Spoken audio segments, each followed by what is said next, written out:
Dis so lekker om vanoggend weer saam met jou te kuier op hierdie manier. Ek hoop dit gaan met jou baie goed. Hier waar die seisoene verander, hier waar ons kan voel, dit is winter, hoop ek, jy is lekker warm vandag. En ek hoop sover dat die Here met jou praat in hierdie week. Hier waar ons gesels oor, praat God nog.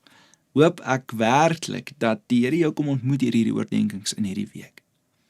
Ons skrifgedeelte vir vandag is Hebreërs 12 vers 6 wat sê: Die Here dissiplineer juis die mense vir wie hy lief is.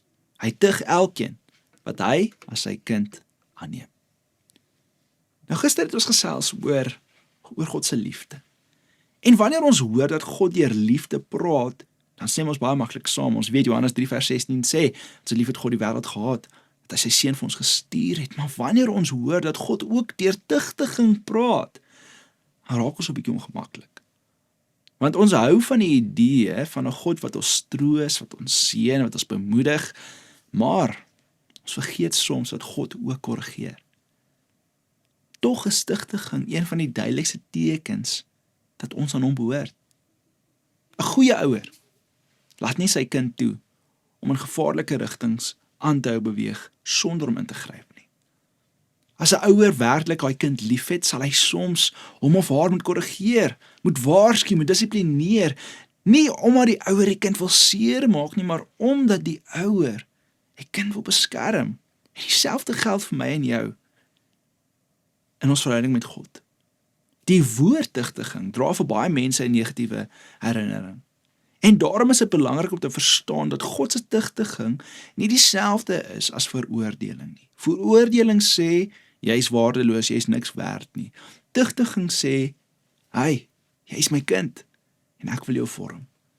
Veroordeling stoot jou weg van God af. Tigtiging trek jou nader aan hom. En daar is tye wanneer die Heilige Gees ons oortuig van ons sonde. Ons voel onrustig oor iets wat ons gesê het of gedoen het, 'n verkeerde houding wat ons koester, of 'n pad waarop ons besig is om te stap wat ons weet nie reg is nie. En dan kom die tigtiging, en daardie oortuiging is nie God wat ons afbreek nie, dit is God wat met ons wil praat.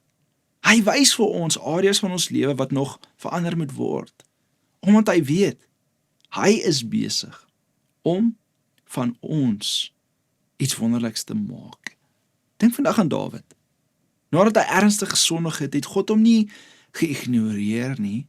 God het hom gekom konfronteer deur die profeet Nathan.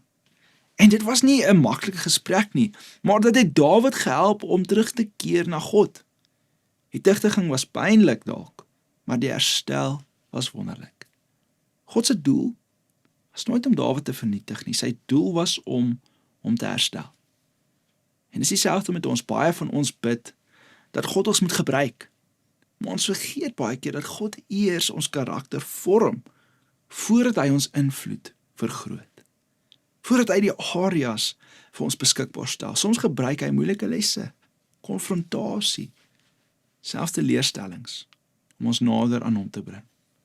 En in daardie oomblikke, mag dit ook vir ons voel of God stil is, of nie hier is nie, maar dikwels is hy juist besig om baie duidelik met ons te praat.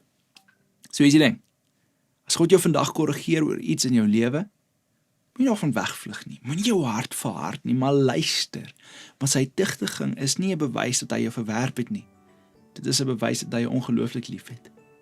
God los nie sy kinders nie, hy vorm hulle. Kom ons bid saam. Here, vandag sê ek net vir U dankie, Here, dankie dat U soms ingryp, wanneer ons te hardkoppig is om hierdie lewe met oop oë te kan sien.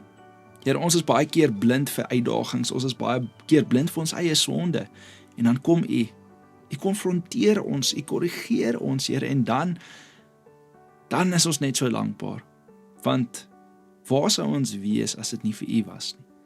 En ek kom bid vandag, Here, dat die van ons wat dalk in 'n situasie is waar ons weet dat U is besig om met ons te praat, maar ons ignoreer dit, mag ons vandag terugkeer na U hart toe. In Jesus naam. Amen. Mag jy 'n wonderlike Woensdag verder hê. Ek sien jou weer môreoggend. Lekker dag.